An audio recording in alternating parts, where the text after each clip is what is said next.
केतन अग्रवाल हत्याकांडातील तपास जसजसा पुढे सरकत आहे तसतसे या प्रकरणात नवीन आणि महत्त्वाचे खुलासे समोर येत आहेत। सुरुवातीला हे प्रकरण केवळ एका प्रेमसंबंधातून घडलेल्या गुन्ह्याचं असल्याचं मानलं जात होतं, पण आता तपासात समोर येणाऱ्या प्रत्येक नव्या माहितीमुळे या संपूर्ण प्रकरणाची गुंतागुंत आणखी वाढत चाललेली आहे। नमस्कार, मी अस्मिता आणि आपण बघत आहोत अनफिल्टर्ड महाराष्ट्र। दरम्यान तपासाच्या अनुषंगाने पोलिसांनी घटनास्थळी जाऊन संपूर्ण घटनाक्रमाची पडताळणी केली। आरोपीच्या जबाबानुसार घटनास्थळावरील परिस्थिती आणि उपलब्ध पुरावे यांची सांगड घालण्याचा प्रयत्न करण्यात आला। अशा प्रकारचं क्राईम सीन रिक्रिएशन हे कोणत्याही गंभीर गुन्ह्याच्या तपासामधील एक महत्त्वाचं पाऊल मानलं जातं, कारण आरोपींनी सांगितलेली प्रत्येक गोष्ट प्रत्यक्ष घटनास्थळी जुळते का याची खात्री यामधून केली जाते। याच वेळी या प्रकरणात आणखी एक महत्त्वाची घटना समोर आली। आरोपीच्या आईवडिलांची पोलिसांनी सविस्तर चौकशी केली आणि चौकशी दरम्यान त्यांनी आपल्या मुलीला तिच्या वैयक्तिक आयुष्याबाबत किंवा लग्नासंदर्भातील कोणत्याही मतभेदांबाबत कधीच स्पष्ट माहिती दिली नव्हती। ती असं सांगितल्याचं वृत्त समोर आलं। या विधानामुळे तपास अधिकाऱ्यांसमोर काही नवीन प्रश्न निर्माण झालेत। तपास यंत्रणा आता या विधानाची इतर उपलब्ध पुराव्यांची पडताळणी करत आहे, कारण कोणत्याही प्रकरणात केवळ एका व्यक्तीच्या जबाबावर निर्णय घेतला जात नाही। प्रत्येक जबाब, प्रत्येक पुरावा आणि प्रत्येक तांत्रिक माहिती यांची एकमेकांशी तुलना करूनच तपास पुढे नेला जातो। दरम्यान या प्रकरणात आणखी एक महत्त्वाची माहिती समोर येत आहे।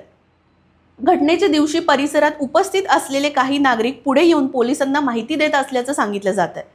जर हे साक्षीदार प्रत्यक्ष घटनेचे साक्षीदार असतील तर त्यांच्या जबाबामुळे तपासाला मोठी मदत होऊ शकते।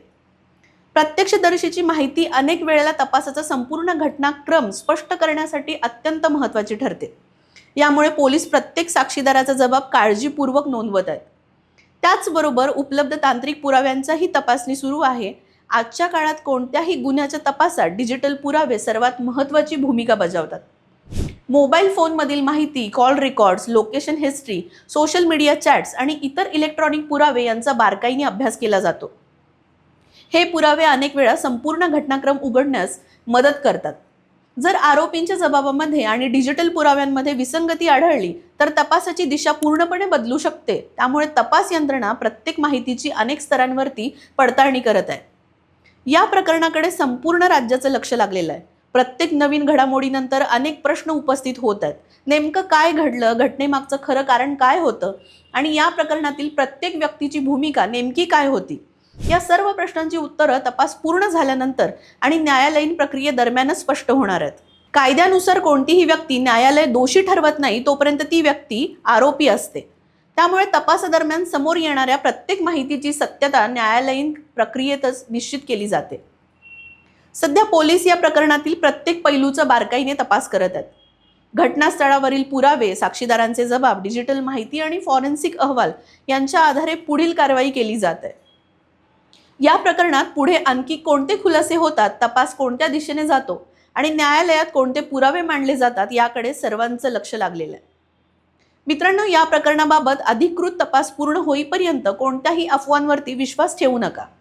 अधिकृत माहिती आणि न्यायालयीन प्रक्रियेनंतरच संपूर्ण सत्य समोर येईल। तुम्हाला जर हा व्हिडिओ आवडला असेल तर चॅनलला लाईक, शेअर आणि सबस्क्राईब करायला विसरू नका। धन्यवाद।